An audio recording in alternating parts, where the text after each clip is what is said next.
What's up, resellers? I'm Rebecca, and you're watching Rebecca the Reseller. Thanks for joining me today for another episode of Reseller Life. I'm so excited to be continuing on with this series, and today I have Hannah with me. I'm so excited to have you here, Hannah. As I was just saying with you, I recently found your channel, and I was like, yes, a woman after my own heart.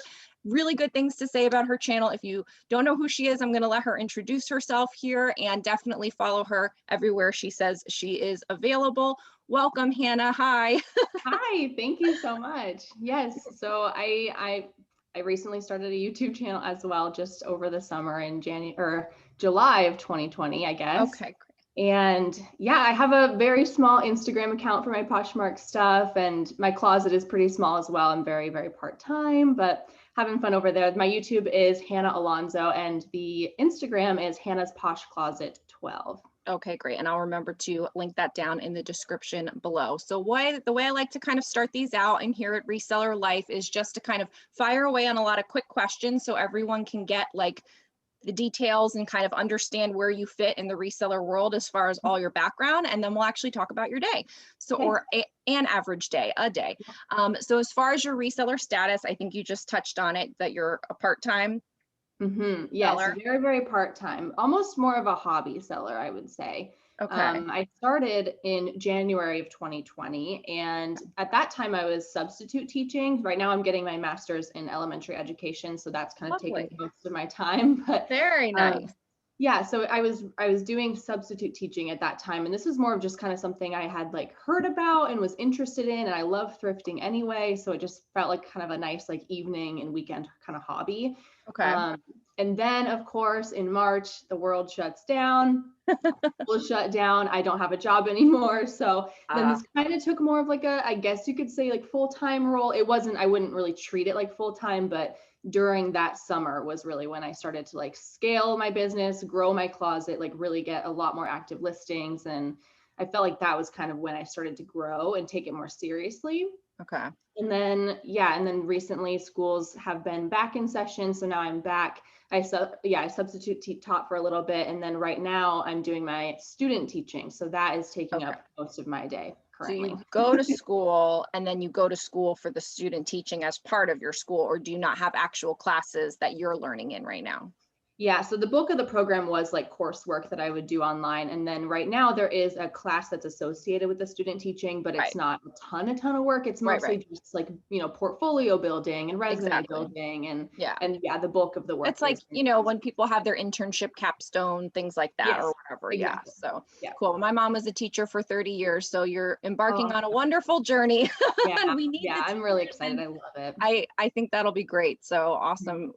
So you're balancing school with the student teaching, dealing with all the little rascals because it's elementary. Yeah. And what grade are you student teaching? Second grade. Okay. Yeah. All right. So they're like 8 or 9. Yeah, they're like, I think they turn 8 in second Turn grade. 8. So Okay. yeah. They're just Okay. adorable. So a little bit older than my little guy. My mom taught 7th and 8th grade, and I remember being little and her students were older than me. And then I remember being the same age as them. And then I remember being older than them. And it was kind of an interesting thing because she always taught the same grade, which was 7th and 8th. So when you kind of get into that, and we'll talk about, your family life, but when that is a reality for you, it'll be interesting to see how that may change, for you and your family. Okay. So you already touched on then how long you've been reselling. So that was, really you're a pandemic seller. Yes. I really picked a great time to start. But how great is that, right? Like, how great is it that you had something that could help fill a void for you a little bit, provide something to do, a means to make money, right? Was that super helpful? Did you need to rely on it at all, or? A little bit, yeah. I mean, right now my focus is school, and the substitute teaching was kind of an added bonus. But fortunately, we'll get to this later. I live with my fiance, and he has a career in the military, so financially we're pretty stable, and he had no risk of losing his job during that time. But yeah, it was more, I would say that I really started to, I guess, like make money in the middle of the summer, June, July time. And I've used kind of March until that point to learn about brands. I finally took the opportunity to take it seriously, I guess, because before I was just going to the thrift store on Sunday morning and, kind of like picking through and picking things that I thought would sell, but I really had no idea. I feel like everybody has that kind of growing pain period, right? But because you start to look at it from, I was a shopper, this is a brand that I know, this is a brand that I wear, I know how much I paid for it. So clearly I must be able to make money when I buy the loft dress for $10. Clearly I'll be able to sell it for X amount. So we all. Yeah, you would think, not the case really, but yeah, so I used that time really to just kind of like study up, I guess. You know, I spent a lot of time on my Poshmark Instagram. I only follow other resellers on there. And so I wasn't posting a ton myself, but I was absorbing a lot of information through that. That's so great. So towards the end of the summer, it really did take a little bit of a financial weight off once I kind of got in the groove. Right. That's awesome. I think sometimes selling out of a little bit of need or having a little bit of pressure kind of gives you the opportunity to, focus more and maybe not be so like, oh, I'll see how this does, or I'll see how that does. Maybe, I don't know, for everybody it works that way. So are you primarily only a Poshmark seller, or what other platforms are you on? Primarily, yes. I have a Mercari account and I have a few things cross-listed there, but truthfully, I haven't taken as seriously as I probably should. My primary focus is on Poshmark. Yes.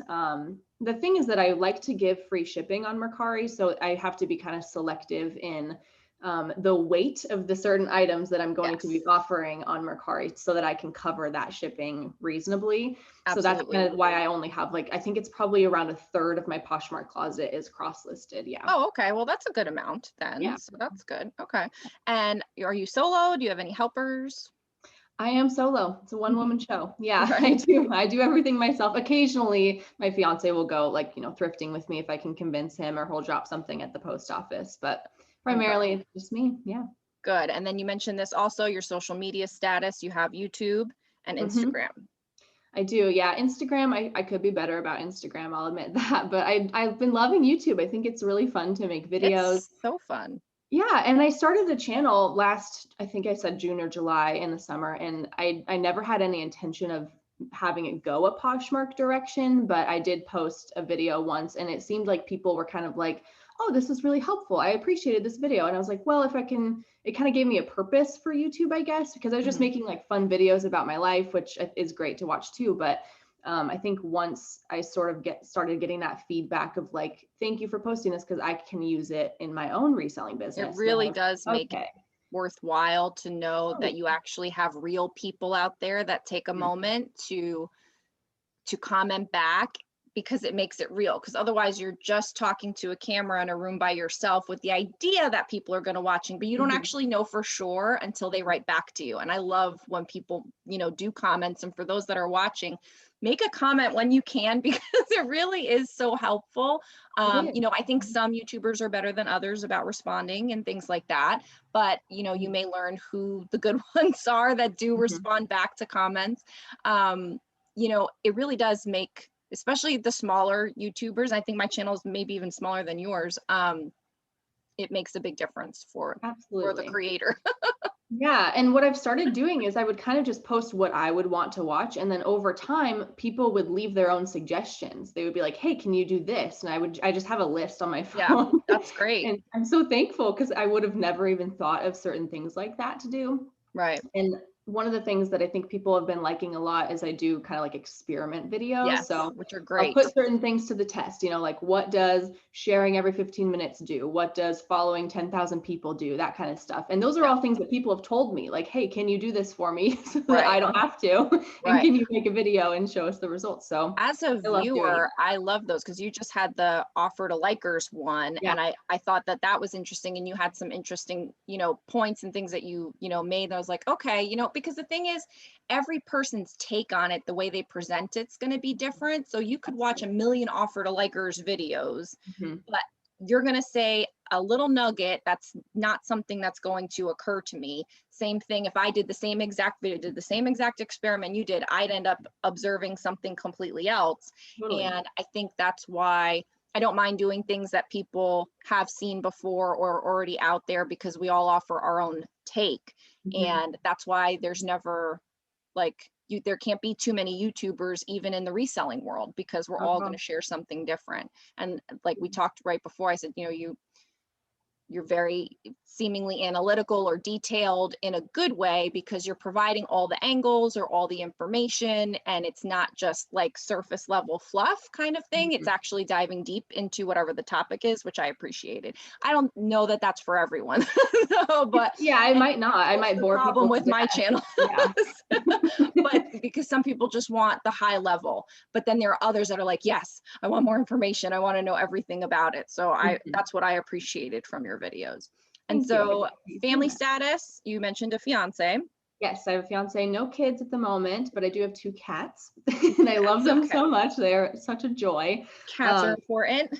Yes, and we're thinking about getting a dog. We'll have to see on that one. But yes, 2 cats, they're brothers. We got them from an animal shelter, and they were the last 2 of their litter. So we adopted them both back in, it's been over a year now. It's been like a year and a half almost. Yeah. That's fun. And nice that you're kind of like an equal opportunity pet person, because sometimes it's either like one camp or the other. Like in our house, it's definitely dogs. Yeah. It will not be a cat. My son, Gio, he asked about a cat the other, something about a cat. It wasn't like he wanted a cat, but he was just asking about it. I was like, listen, we don't even talk about cats in this house. Like, if you want to talk about a cat, wait till you're 18 and talk to somebody else about a cat. Like, I don't, that's not for me. I totally get it. Yeah. I definitely, I grew up with cats, and that's always just been what was in my household, but that's great. We'll have to see. I'm hesitant for a dog. I will say he's much more like, let's do it right now today. And I'm like, hold up, because they take training, and we're in an apartment right now. It's just not really feasible, I don't think, but. Right. Eventually. Okay. And then your business location is all at home. You have a storage unit, you have a warehouse. My business is my guest bedroom. So I film in the master bedroom. That's where I am right now. And the guest bedroom that's inventory storage. That's shipping department. That's photographing. That's everything. So everything's in all one room. Yeah. So you have a posh room. Got it. Yeah. Love posh rooms. Love that. Yeah. Have you done a tour yet? I have not. Maybe I would love to see. I love seeing how people organize their space and how they get things done in their space. And one of my better performing videos is my reseller room tour. And I'm getting ready because I redid it a little bit. I'm going to do another one, but so video idea, put on your list. There you go. People want to see your, especially when you have like a dedicated space, like you have a room, and yes, it'll be for guests when you get one, but for, for all intents and purposes on a daily basis, which we're going to start getting into what happens on a daily basis, that's this purpose of that space, and not everyone has that. So they're always very curious about what that looks like, and can they make that, can they do that? So people love that stuff. Definitely. So let's talk about a day in your life. And I think it's good, because this series has all kinds of resellers, whether they're part-time, full-time, with kids, without kids, have a, storage unit or not. And so it's nice to see yourself in this other reseller, and then things that maybe people can learn from you, or, just explore in a different way. So can you kind of take us through what a normal day is, even if it's not all reselling? Yeah. If there's a normal day. Totally. That's the thing, is if you asked me like a month ago, it would be completely different than what I'm about to say, because like I said, I've kind of had like this working period, then I had Poshmark period. Now I'm back to doing stuff during the day. So what I used to do, and what I liked doing, if this was my only thing that I was doing, is I would just kind of like dedicate one whole day to like everything Poshmark related, and I would knock it out. But now what I have to kind of do is break it up a little bit every single day, because 7:30 in the morning to 3:30, that's my student teaching time. And then of course I always have like a little bit of schoolwork to do on top of that. So I've kind of learned to break it up. Like one day is sourcing, one day is washing everything, one day is photographing, one day is listing, one day is inventorying.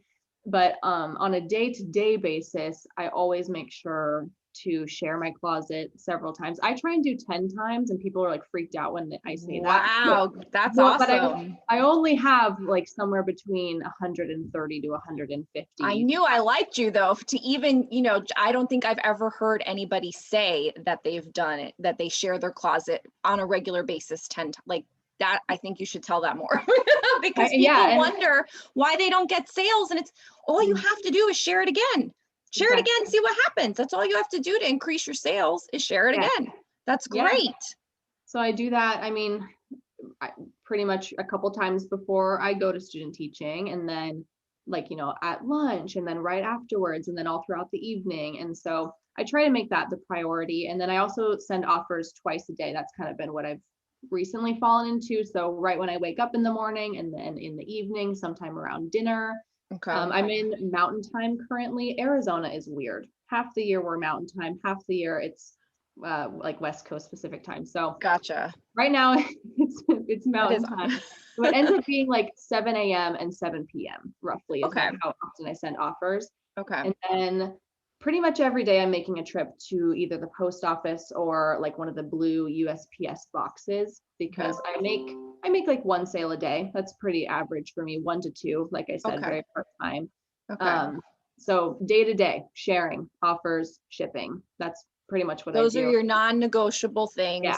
that happen every day, because that's Yeah. something else I'm kind of exploring. And so it'd be interesting to hear your thoughts, because as I said, you do seem pretty structured or pretty detailed, kind of like on point with a lot of things from watching your videos. And so it sounds like you have that. You have consistently maybe a certain amount or certain tasks that you do, and those are non-negotiable for you. You find a way to fit them in just like you would your normal personal items and things that you need to do.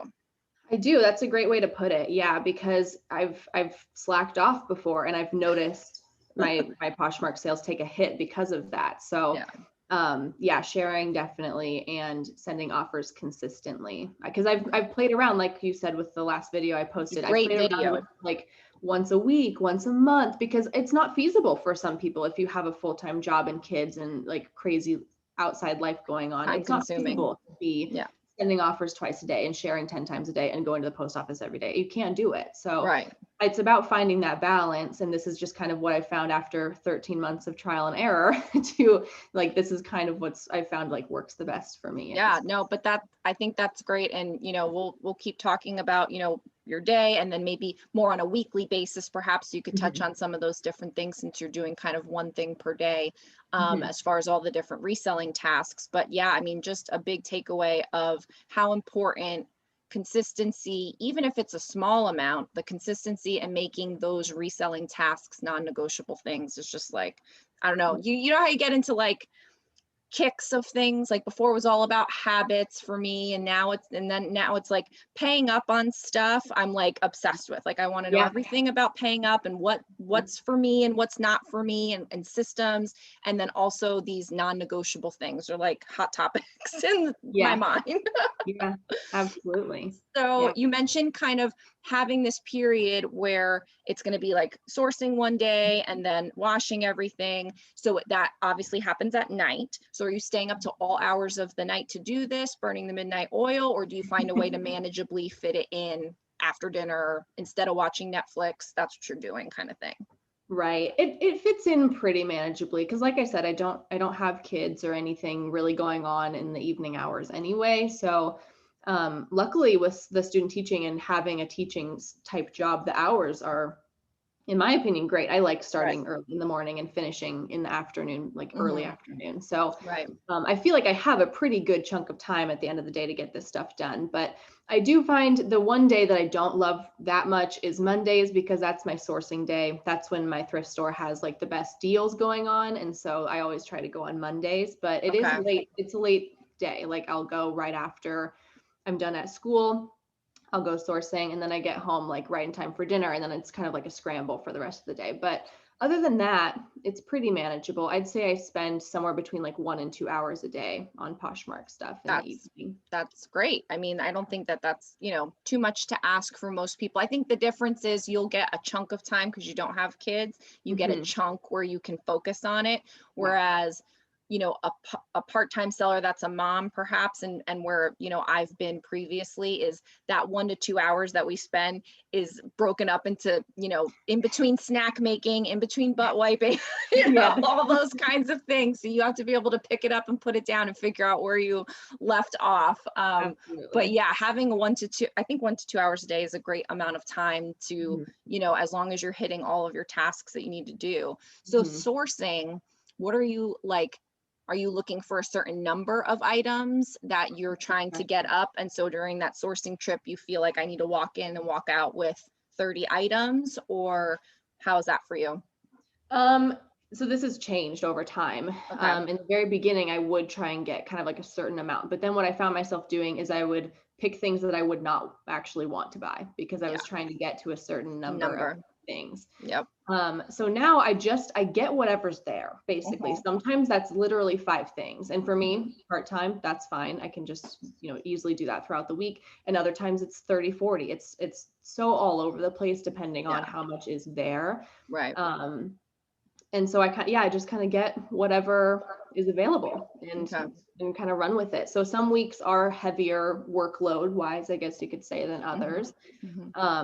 There also have been stretches of time where the thrift store is just not that great. Like, 2-3 weeks at a time, I'm coming out with 5 things, and it's disappointing in that sense. And that's an opportunity for me to go to other thrift stores and, like mix it up. But, as of right now, it's just kind of like getting whatever's there. But that's good that you have the discipline, that you've already learned that lesson. So kind of early in your reselling career, because I can't say that I've learned it as early. No, it's still happening. Not just get what's there, but to decide what is worth selling and whatever your criteria, is for that, whether you go off of ASP or certain kind of brands or an aesthetic or whatever. Are you I don't know that I looked at your closet. Are you a curated closet? Do you sell anything and everything? What kind of closet aesthetic do you have?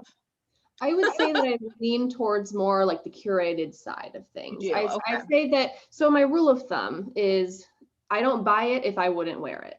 Okay. So I guess that means that my audience or my seller or my buyer base is more, like 20s aged women. I don't sell like kids items. I don't sell men's items, and that's all stuff that I definitely could. And that's something that I know would scale my business because I would be branching out. But at the same time, I've kind of valued more bundles and things like that. So recently, since I've started doing that, I'll have larger orders because people can go through and like 5 things and purchase them all. So there's pros and cons to both. And so if you have the time and the storage for men's, kids, women's home, all kinds of items, then do that. That's excellent. I don't. I have a very small storage area for all of my inventory. So I've kind of had to pare down the kinds of things that I buy. I look at brand first, and then I kind of decide, is it something that I like? Is it something that I would find worthwhile to put in all of that time to photograph and wash and measure and list and share and send offers on and everything. So that's kind of my criteria. That's a good way to really pare down, because if I didn't do that, then I would find myself just buying so much stuff based on the brand when I don't even really like it. And I have done that, and you know where it is? It's in my guest room closet, unphotographed. And I hate it. So I'm just like, I don't want to deal with you. I don't like you. So, Right. I try to pick things that I like, and then it makes all that work worth it, truly. It makes it more worthwhile and enjoyable to do if it's stuff that I like myself. Yeah. No, I agree. It's funny though, because I've never really curated. I've always just kind of put anything in there, but it's more about, and it's been curated now to what do I think will sell, maybe a little bit more educated guesses, more track record kind of thing, because I've been doing it a little bit longer. But I love selling cashmere. So pretty much any cashmere item will always end up being in my closet. And if I had a choice, that would be the first thing that I go to list every single time. But I don't know. I mean, I like it. I happen to be in a cashmere sweater right now that I thrifted, but I don't know if it's that I actually really like it, or I like the fact that I know it will make me money. You see dollar signs on it. Yes. I totally do. Yeah. I mean, if my business was tape measures, and I got such a kick out of selling tape measures because they made a lot of money, it might be that, you know what I mean? It may not actually be the cashmere sweater. Absolutely. Yeah. That's a great point too. Yeah. I love that. There are things that I think that, I'm trying to think of this example. A couple weeks ago, I found this North Face kind of puffer style, maybe ski or snow jacket. Yeah. And the print on it was not my favorite, but I knew that it would be for somebody, right? I knew that somebody would like it. Somebody wants this for that reason. Yeah. So it is, yeah, I guess there is that kind of like fine line for me. Occasionally I'll pick up something because I know that is going to be for somebody and somebody will want that, even though I might not wear it myself. Right. No, but that's good. I think that's good. You must have a good, eye for value, and then also, the aesthetic that you want to have. You've mentioned washing a couple times, and I know this is a hot topic for some people, so I'm curious. So do you wash everything that you bring home? I wash everything if it's not going to destroy it, because I have destroyed things before. So if it's silk, leave it alone. If it's wool, I leave it alone. But I do steam it. So I make sure that it's, in my eyes, it's sanitized or something like that. It's tough because I know that some people think that it might be kind of like a waste of time and the buyer is going to wash it on their end anyway. But for me, maybe it's the germaphobe in me, but if I'm bringing it into my home, then I would like for it to be clean. If I'm going to be dealing with it and handling it. Also, I model the clothes myself too. Okay. So I like to, when I'm putting it on, I like to make sure it's clean. So what I'll do is I'll wash it, I'll put it on for the photo. And then if it is something that I've modeled, I'll give it a steam too. Wow. Before I put it away. But that's more of a peace of mind thing for me. I don't know. I would assume that people would appreciate knowing that their stuff is clean, but it's not like I really advertise that either. I was just going to say, I don't put in the description it's been washed and steamed. It's really interesting because I think some people that are buyers won't ever even think about it, because they think, I bought from this girl, Hannah, it was Hannah's. I'm going to do what I want with it. Hannah looks like a nice, clean person. Maybe I'm not going to wash, I don't know. Maybe some people don't wash the items. Maybe they assumed that you washed it before you sent it. Maybe they know that reselling is a thing. And so they're like, that's not really hers. I'm going to definitely, sanitize it and wash it. You never know. There's so many possibilities. And I've never really wanted to draw the attention to that topic. So like I've never said all items have been washed or steamed or whatever, because I don't want to bring it up. Like, let's just leave that illusion kind of out there, and whatever they think will lead them to do whatever they want to do. Yeah. Yes, absolutely. Because I feel like if you put that in your description, then, I have put it in description for shoes. Okay. I will say that I have I've scrubbed these, I've sanitized them, because I feel like shoes might be one of those things that it's like, I don't want to wear someone else's used shoes if they're not clean. Right. But yeah, if you put it in your description, then I do feel like what you said was a good point, that it sort of leads them down the path of like, where was this before? Where did they get this before? Is it really theirs, or did they, I didn't know about reselling until I started. So I probably, a lot of people don't. Those people that just, thought that it was that person's. And I mean, I didn't until I found, it's like, when you become you get converted into a religion or something, like you all these things you didn't know, now you're converted, but I didn't know either. Same reason why I don't put smoke-free home, and I'm not a pet-free home, which is why I can't put pet-free, but all my items used to be in a storage unit. Now they're in the garage. I don't, I think there's a way that you could be a pet home and still be a reseller without pet hair getting on the thing. But I do realize that people have like allergies to all kinds of stuff. So I get why, but I don't mention to any of that, because I don't want to go down that rabbit hole. But I think it's interesting though, that you take a lot of pride, and for yourself as well, keeping yourself safe by doing all of these measures. When and if you do decide to scale more, it'll be interesting. We'll have to have you back on again. You can let us know if you decide you're doing that. Yeah, because I only steam if there's wrinkles that are real bad. Yes.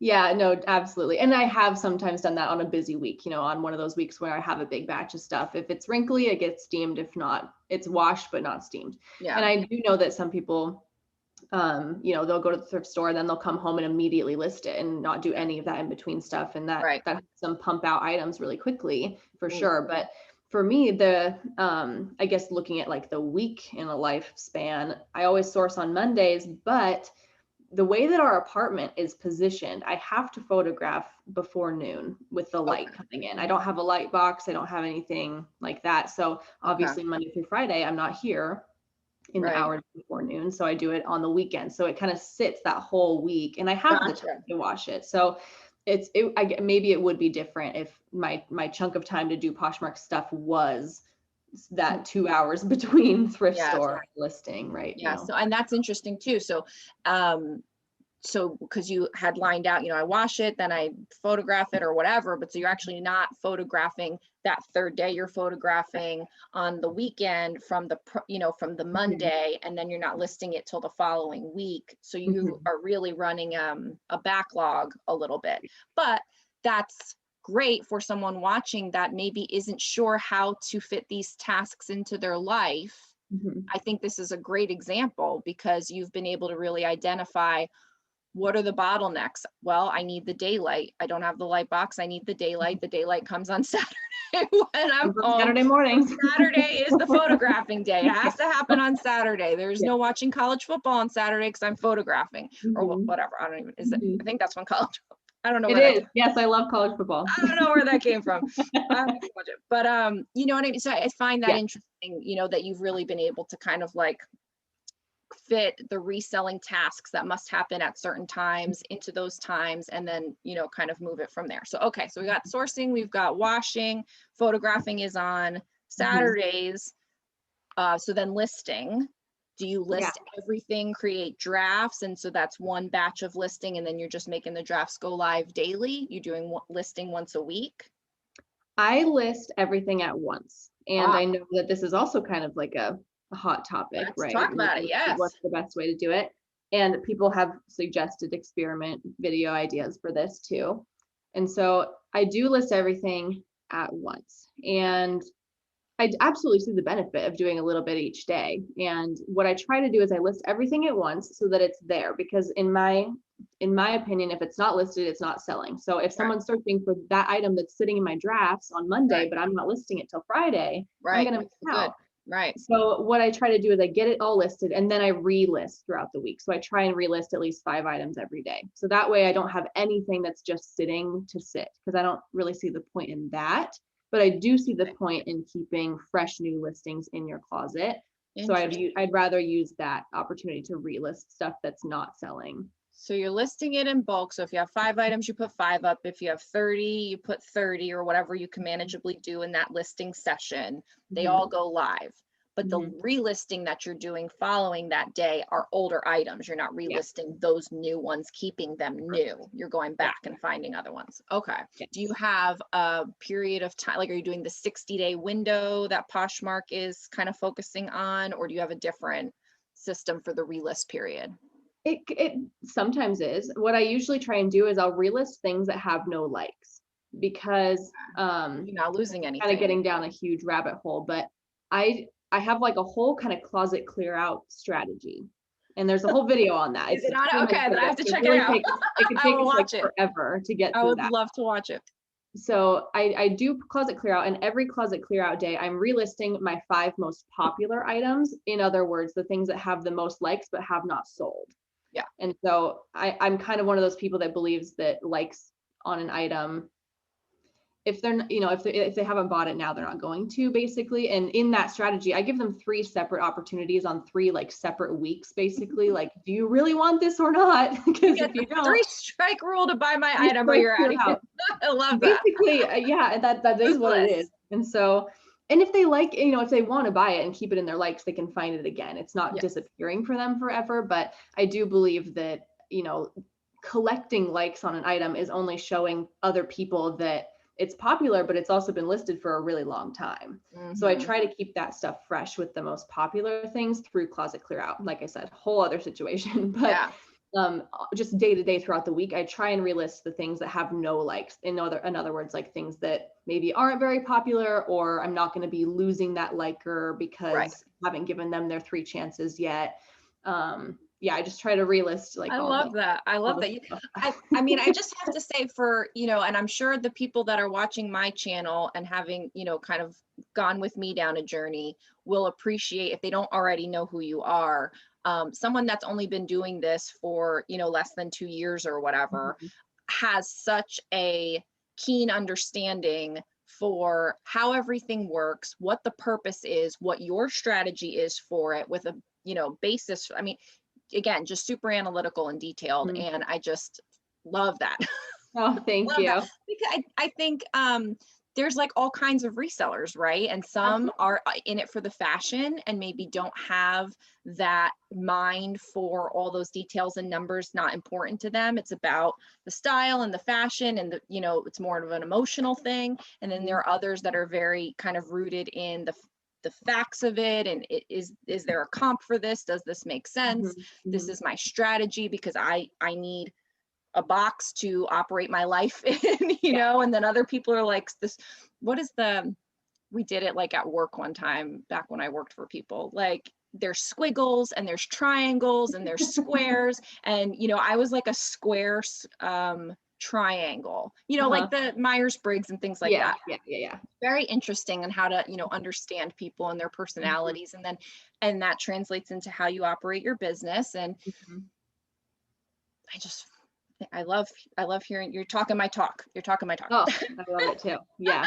And I will say that I guess a lot of what I feel like I have, learned about Poshmark in this short amount of time is from YouTube. So way back in the beginning, I appreciate videos. I appreciate being taught in that way. So like the very first week that I was listing stuff on Poshmark, I was also on YouTube all evening, watching other people's videos and hearing other people's perspectives. And from that kind of forming my own. Right. And I guess that's what I'm sharing now is kind of like what I think, like taking the separate, different kind of like viewpoints on things and sort of trying to like rationalize. And it's a great point because I think, YouTube and Instagram and kind of sharing the knowledge and bringing people into the community and showing them how things are done. It is such an individual business because it's so reliant on individual things in your life.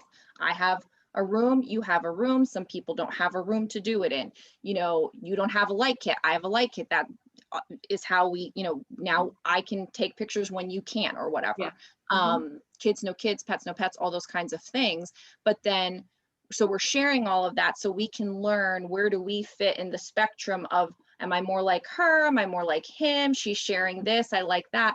But I think a lot of people want to just blindly follow the thing that's presented because that's the easy thing to do. So they might watch your channel, learn about your closet clear out strategy, do that, but then they get upset when that doesn't work for them because they haven't taken what you have as an example and internalize it and make it their own. I think sometimes that's a lot of trouble when people get upset about things in the community because they're not taking that extra step of making it their own. They're just trying to do that thing, and it's never going to work apples to apples between resellers. Yeah, absolutely.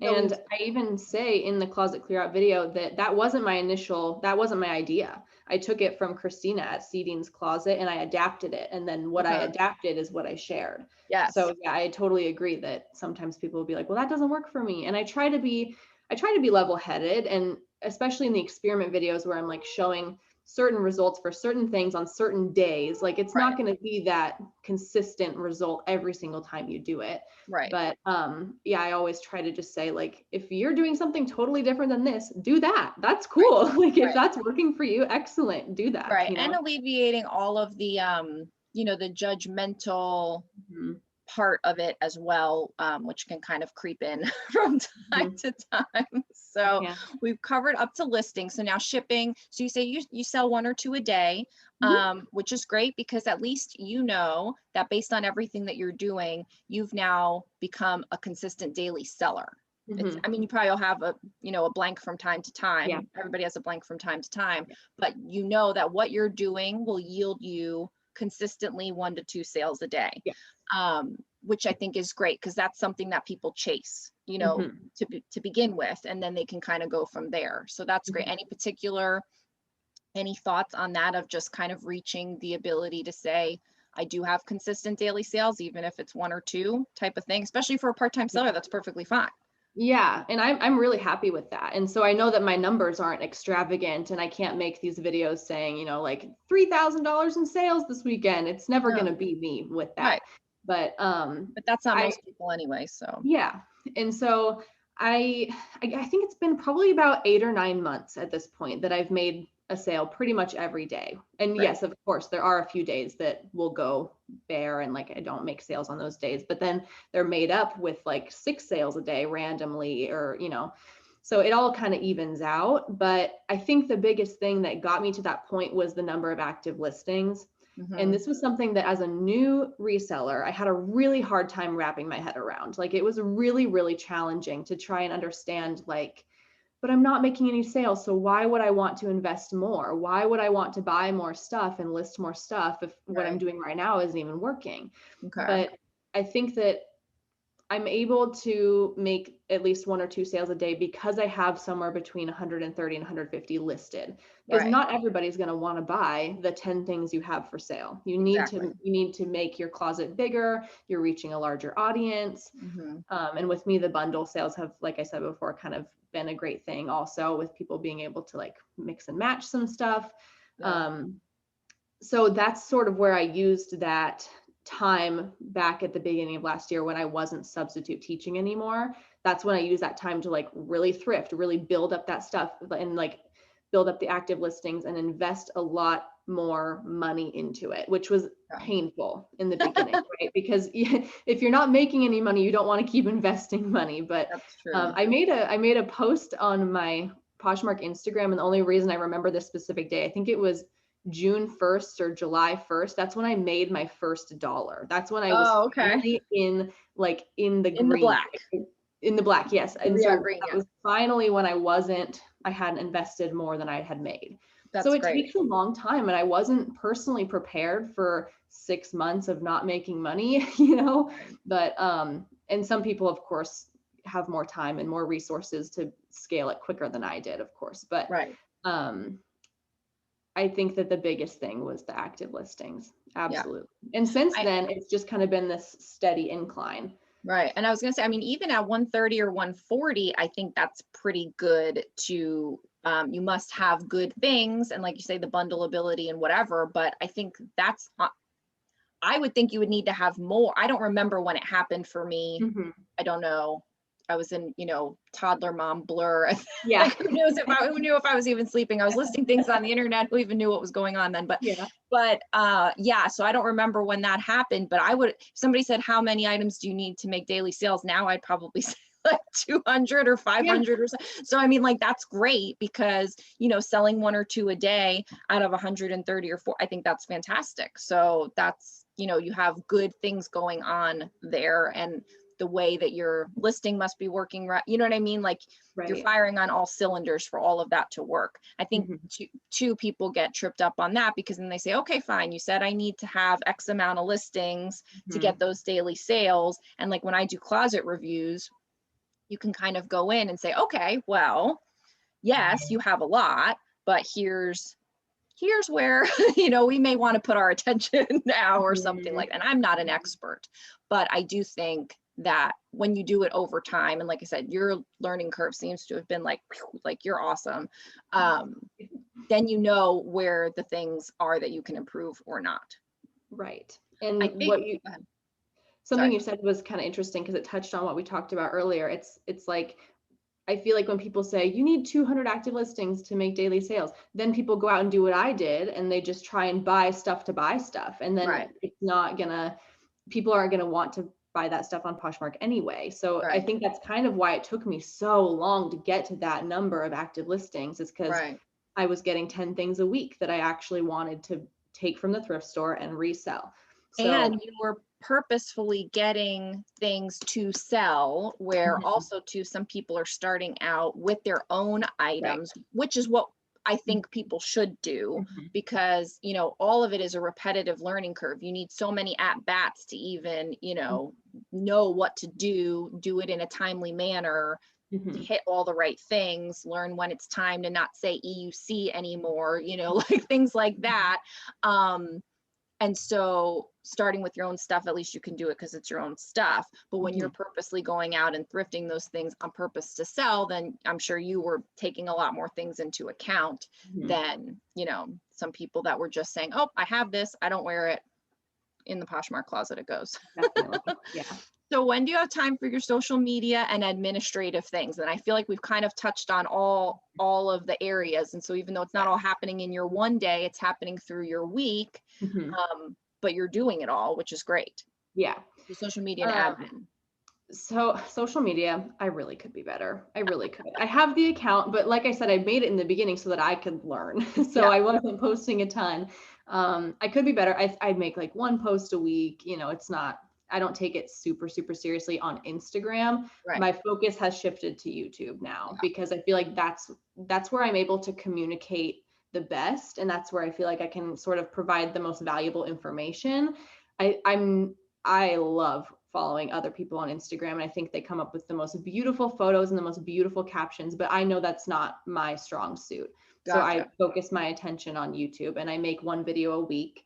So yeah, I have this running list, like I said, on my phone, and I have myself booked out through like March at this point. Sure. Like different ideas, which like I said, I really appreciate people giving me ideas. So that's kind of been the focus there. And then administrative stuff, I have a spreadsheet, and it's kind of like a one spreadsheet does it all kind of thing. It's my inventory, it's my sales, it's like everything you could ever want on a spreadsheet. It's very simple.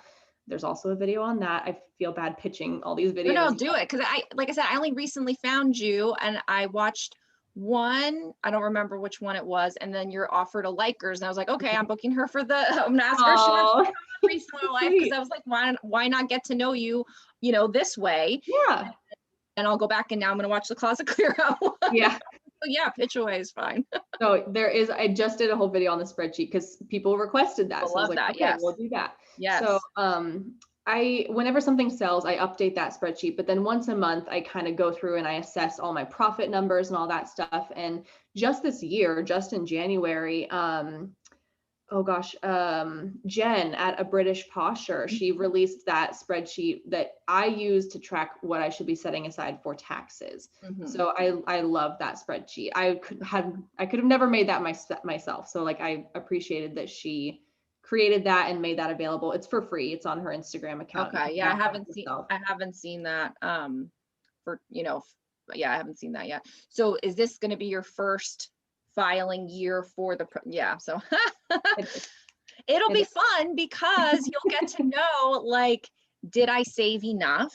Yeah. Did I save too much? And what can I save going forward? Because this will be my third year and I like to oversave for it. So I have, a tax fund and the money just goes in there. It is a non-negotiable, like we talked about, like it just happens. I don't even look at that money, but I know that when that money is allocated, so when we go and do our taxes, which will be here soon, whatever's left, that's a bonus to this girl. So I don't mind putting it away. I mean, yeah, it's a bummer that's just kind of sitting in this account. And so I'll probably retool it for this year. But you can kind of, I would give it a couple of years before you make any drastic changes to the percentage that you're putting away, just to be on the safe side, because you don't want to have any surprises with that for sure. But it is nice to know that you have this money there. And if you did a good job and did all your expenses and you're writing off all this stuff, everything works out, you get a nice little bonus, or put it into your business and, buy some inventory or whatever. So that'll be fun. Yeah. It'll be an adventure with the taxes.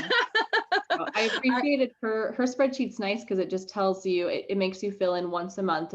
It's categorized every month. It's like, what were your sales? What was your cost of goods? And then it calculates your profit for you. And then you can include your miles driven, and you can include all the fees from all the different platforms. And then it just calculates down at the bottom. I think she has it set to 30% of your profit to be set aside. I know it's like some people like to have a little more or less than that, but hers is set to 30%, and it'll calculate, this is how much you should set aside for taxes. Right. And I'm just doing that. So, and I think 30 is kind of an overestimate. I'm not versed in. It'll be different for be different for everyone. It really truly will. And I think that's why a lot of people don't kind of get into that because, it is so individual. But I do think that I don't ever calculate it off of profit. I calculate it off of gross, because that's that's an easier number. So mine would be a certain percentage of whatever my gross sales are, which would end up being some sort of equivalent percentage of the it is what it is. But there's lots of ways I like going off of gross. I don't like doing math. It's like, it is such a shame that there's so much math involved in being a reseller. It's because I just hate it so much. Yep. So yeah, I mean, any other thoughts on kind of, your day? Because again, featuring different kinds of people, you have, the student because I don't even know what I'm saying. You being a part-time seller, but your job that is taking up your day is not even a 9 to 5. It's a 7:30 to 3, is a completely different even perspective than from someone that has, perhaps a 9 to 5. And once you are teaching, you're going to have your teachers meetings with the, whoever, your administration, and then you're going to have marking all your papers and the assemblies and like all these different things that you're going to have to deal with, that, the schedule will even change probably further down the line. But anything else that you wanted to, kind of impart to those that are doing it like how you do it, or want to do it like how you do it, now that you've kind of explained how you have everything in its place? Any closing thoughts?